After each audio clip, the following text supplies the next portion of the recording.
All right, all right, all right. Welcome to another episode, another live episode of Donovan Talks Cowboys. We are finally done with the roster updates. We're finally done talking about that 5'7" guy. Is he going to make the team? We're finally done with the whole is this special team player going to make the team? We're done with all that. We can start preparing for the season now. We know who is essential on the team. Sure, they're going to pick up a couple guys, but look, we know who the essential players are. Now we can get to football because what I've been seeing is a lot of disrespect when it comes to how a lot of the experts view how the a lot of the experts view how this NFC East is going to pan out. All right. I'm seeing a lot of people. I'm seeing a lot of people talk about we're going to be third or fourth. First I was listening to First Things First. Nick Wright said, with all the drama going on, he believes we're going to be fourth, the last team in the division, and bottom three when it comes to Cowboys defense without Micah Parsons. And we don't know if we're going to have him or not. Who knows? But I think this is way off. I don't know how we're getting slated to be third and fourth in the division again. I think people forgot we didn't have any healthy players last year. I mean, did people miss what happened last year? Did Dak Prescott play a full season last year? Did Demarcus Lawrence play a full season last year? Did Trayvon Diggs play a full season last year? Heck, did Deron Bland play a full season last year? That's four players. That's four Pro Bowl players, all pro players at that. How do we forget that? Those four players, not including Micah, because he did miss 4 games, but those four players, DeMarcus Lawrence, Trayvon Diggs, Deron Bland, and Dak Prescott, they missed an average of 9 games each last year. Did we forget that they are coming back and they're going to be healthy this year and fresher? These are veterans. These are all pro players. I think we forgot that. Uh, the doubt, like everybody's saying, Micah Parsons may not be there. All this kind of stuff. Look, if Micah Parsons sits out and we're not able to trade him, it is what it is. It would have been great to have Micah Parsons because he only adds to what we have. But did they forget that we got better last year than last year? You know what I mean? Like we were third in the league in sacks last year. 39 of those sacks were without Micah Parsons. We're not Micah Parsons sacks. Yes, he makes it easier, but 39 sacks. If you just take 39 sacks without Micah Parsons, that's 18th in sacks last year. That would be tied with Kansas City and Buffalo. And I know all the Dak haters. Oh, he's not Patrick Mahomes and Josh Allen. Dak Prescott is not that good, blah, blah, blah. At the end of the day, don't mistake losing Micah Parsons as the end of the world. We got better. We replaced those players. If you look at the sacks, if you look at the sacks from last year, you don't think we replaced these players? Let's just go to our sacks.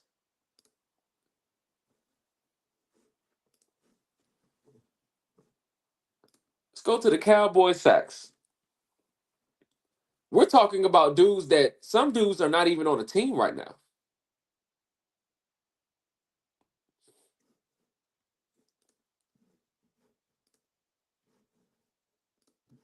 All right.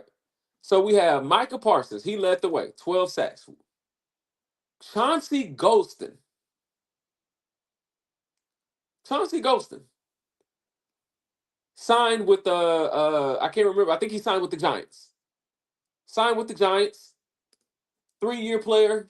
Going to be his 4th year. Nice player, but do we take Donovan Ezeraku over Chauncey Golston? I'll take Donovan Ezeraku. Would you take Dante Fowler? Yes. Heck, I think Marshawn Nealon will be a better player than Chauncey Golston. Carl Lawson is not on anybody's team right now.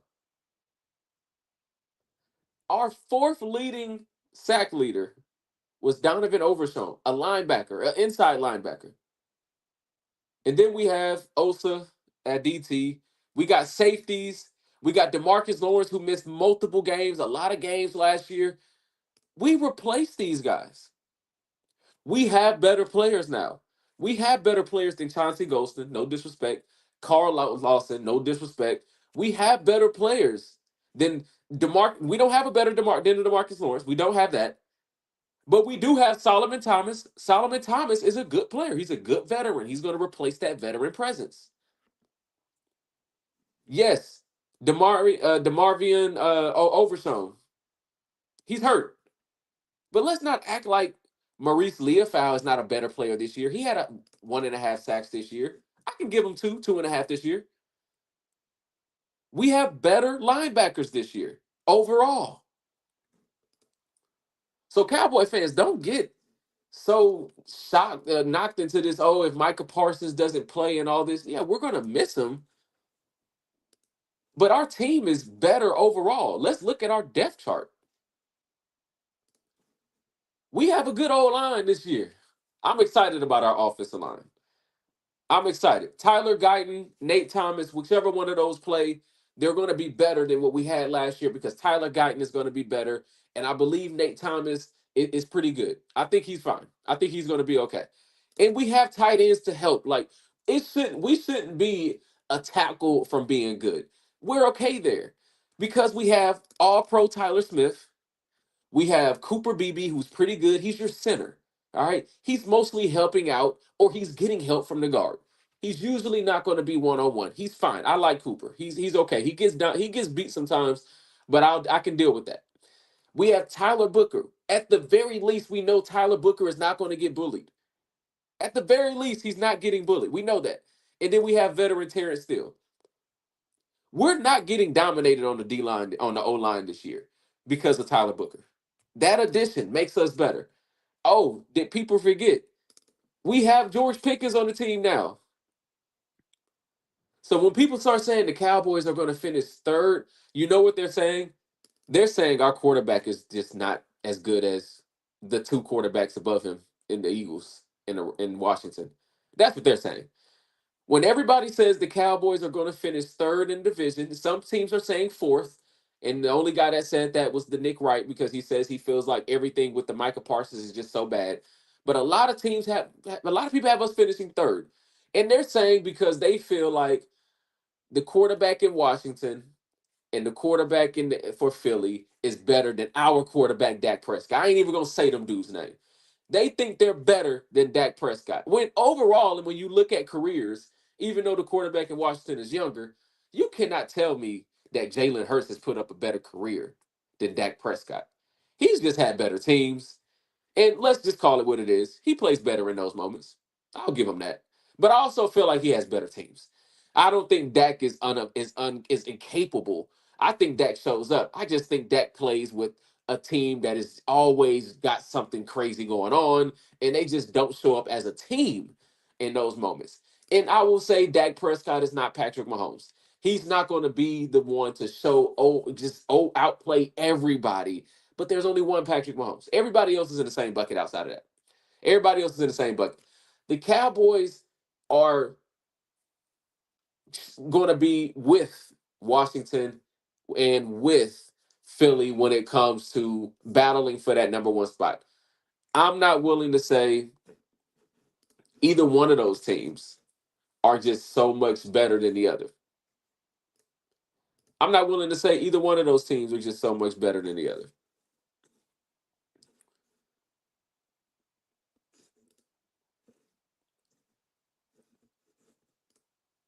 Again, when you talk about the Cowboys, don't just talk about last year. Don't just talk about last year. Last year, we missed a lot of players.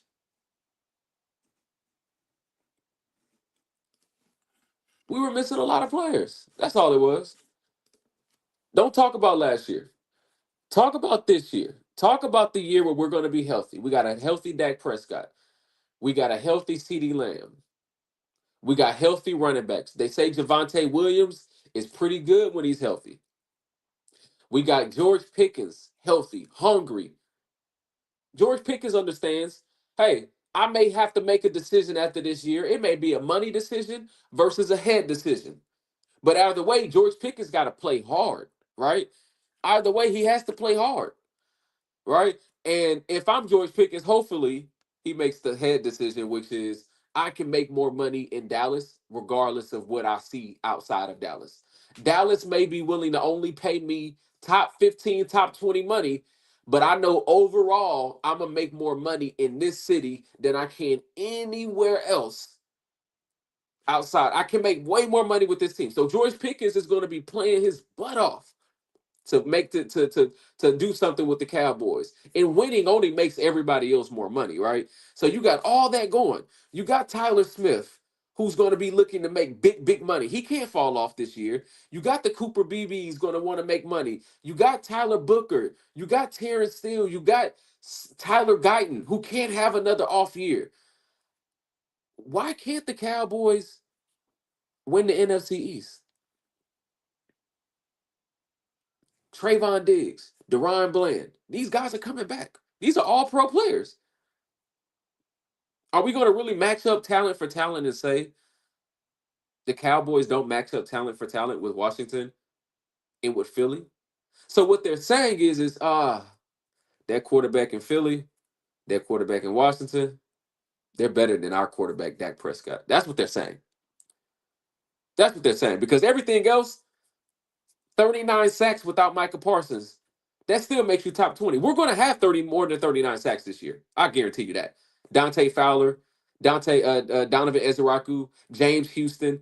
Overall, we're going to have more talent. Last year, when Micah Parsons wasn't on the field, who were we replacing them with? Chauncey Golston, okay player. All right. Carl Lawson, not on anybody's team. DeMarcus Lawrence was hurt. So again, we have the talent this year. Micah Parsons, if he doesn't want to play with the talent, fine. Everybody who's smart believes Micah Parsons is going to play. He's not going to just sit at home while his team, first of all, his talented team, this ain't no poo-poo team now. His very talented team is out there busting their butt. He's not going to just watch that. Let's say the Cowboys go 0-2 this year to start off, just like they did when Emmitt Smith got signed. Everybody's like, what if the Cowboys go 0-2? Well, remember in the documentary, there was a certain player who threw a helmet at Jerry Jones to get Emmitt Smith signed. Who's going to be the Charles Haley on this team in 2025? Who's going to chunk a helmet at the Dallas Cowboys owner and general manager, Jerry Jones? Who is going to be? Who is going to be? Nobody going to do that. So if Micah Parsons wants to say, oh, well, I'm going to wait and play the leverage because the Cowboys can't win, watch this whole video again because I'm giving y'all the reasons why the Cowboys can win. They can win. The Eagles versus the Cowboys is going to be the most watched first game Thursday, whatever you want to call it, ever because of the Micah Parsons drama, the Cowboys documentary and all of that. But also, the Cowboys coming to play, Eagles. We understand y'all. Y'all did what y'all did. Y'all made it to the Super Bowl. Y'all keep winning. But the Cowboys are ready. We got a good team this year, man. I think we're gonna be all right. Make sure y'all subscribe to the show. I appreciate y'all joining. And let's talk next time to see what other moves we make if they make any other moves. I'm just glad to be done with the roster and just be talking about the season.